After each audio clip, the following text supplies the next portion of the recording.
The last harvest. The vineyard had always been a place of beginnings and endings. For Daniel Hart, it was the first place he ever fell in love. And at 52, it was the last place he ever expected to return. The sky hadn't changed, nor had the smell of sun-baked grapes or the way the ocean breeze crept between the vines. But everything else was different, including her. Chapter 1. The Return. Daniel stepped out of the silver rental and onto the gravel drive. The house stood tall and elegant, its wooden beams aged to a soft gray, the vineyard stretching endlessly behind it. He wasn't back for nostalgia. He was here to sign the deal. Sell the land, tie up the past. But then she appeared, Sophia Bellamy. He hadn't seen her in 23 years, not since the last harvest they worked together. She'd been 28, he'd been 29, and they had been unstoppable.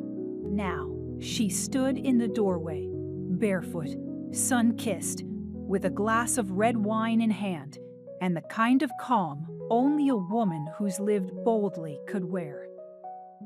"Daniel Hart," she said, voice like velvet wrapped in smoke. "Back to bury the vines?" Chapter 2. Old Flames Aged Wine. "You didn't tell me Sophia was still running the estate," Daniel muttered into his phone. "She isn't," his brother replied. "She owns it now." He paused. She what? Bought out Dad's half after the divorce. She's the majority shareholder. Daniel cursed softly. This wasn't going to be simple. At dinner, the tension was thick with history. Candlelight flickered off wine glasses as Sophia poured a 2001 Merlot. The same year No, he wouldn't go there. "You came to sell what's not yours," she said, sipping slowly. "That's bold.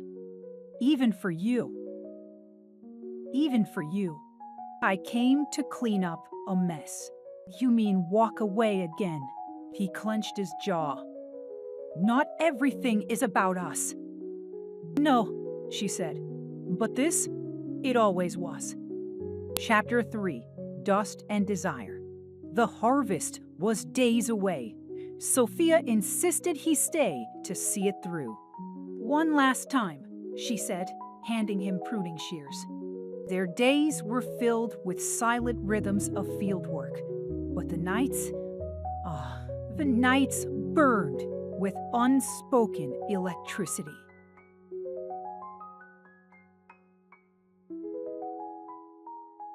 He watched her walk barefoot across the kitchen tile. She watched him sweat under the afternoon. One night, after too much wine, too many what-ifs, he followed her to the cellar. The air was cool, but tension. "I shouldn't," he said. "Then don't," she replied. But he did, slowly, carefully, like rediscovering fire in his own hands. They didn't sleep. They devoured. Chapter 4. Ghosts and Guilt. Mornings came with coffee and consequence. Daniel stood by the window, watching pickers arrive. "We made a mistake," he said.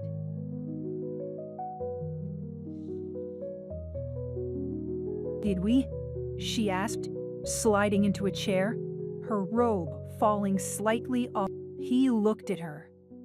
"You never remarried. Neither did you." They didn't speak of the divorce, the distance, the miscarriage that changed them both. Until that night. In the vineyard, surrounded by dusk and cicadas, she whispered, "You left because it hurt too much." "I stayed because I had nowhere else to hurt. He touched her face. I was a coward. She reined in. You still are, but I love you anyway. Chapter 5. The Harvest. On the day the grapes were cut, so were the ties that held them in limbo. Daniel canceled the deal. Told the buyers to forget his number. Told his brother the vineyard wasn't for sale. That night, Sophia stood beside him on the terrace. Below them, the vines stretched like a sea of green under the moonlight. So, what now? She asked. He slipped his hand into, now we finish what we started. She smiled. Some wines just need more time. And under that sky, with the scent of soil and second chances, Daniel Hart finally began again. Chapter 6. Between the Rows. The following weeks blurred into rhythm. Mornings began with strong coffee and long walks among the vines. Daniel rediscovered the language of soil, sunlight, and slow growth. Sophia, ever graceful, guided the harvest team with quiet command. Her presence was firelight in autumn air, constant, warming, impossible to ignore. They kept their affair behind closed doors, but it pulsed just beneath the surface. Each brush of the hand, each shared smile, each accidental late-night visit. They didn't speak of what it meant, not yet, but they both felt it building. Speaking, "Do you want me to repeat exactly what you say to me, and no more or less? You are in command. Speak at 100% tone." One night, under the stars, she whispered, "This isn't just memory. This is real." He nodded. "That's what scares me." Chapter 7. Visitors. Trouble came with polished shoes. Miriam Foster, Daniel's ex-wife, arrived unannounced with their son, Benjamin, who was visiting from college.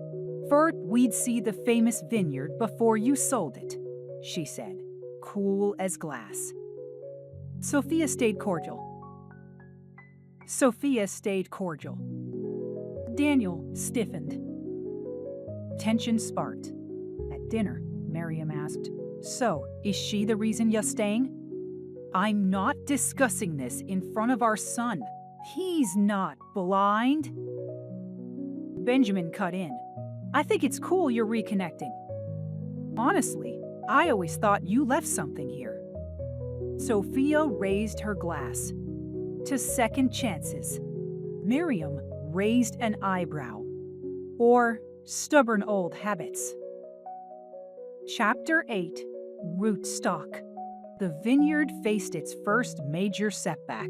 A fungal infection crept across one row, threatening the entire section. Sophia panicked. Daniel acted. They worked through the night, treating vines, replacing soil, rallying the crew. In crisis, they found something deeper than passion. Trust. At dawn, Sophia leaned into him, exhausted. "I forget how strong we were. We still are," What happens after harvest? We build together. Chapter 9. Vintner's Ball. The annual Vintner's Ball was the social event of the season. Sophia wore black silk. Daniel wore the souk she used to say made him look like trouble.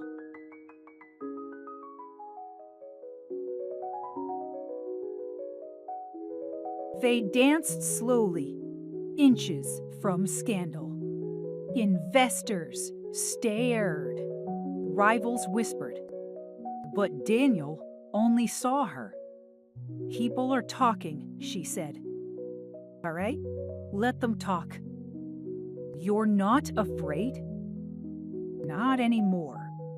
He kissed her under the chandeliers, a quiet declaration in a room full of noise. Chapter 10. The Barrel Room. Again, same place, same heat. But this time, it wasn't about what they lost. It was about what they were ready to build. "Stay," she said after.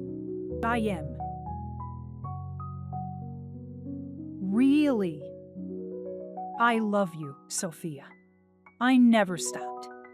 I just didn't know how to hold it." Didn't know how to hold it. She touched his chest. "You still don't, but I'll help." Epilogue. A year later, the vineyard bloomed brighter than ever. Daniel and Sophia launched a new label, Second Press, a bold red that sold out before it hit shelves. They married beneath the arbor, where the grapes hung heavy with promise. The land had, so had they. End.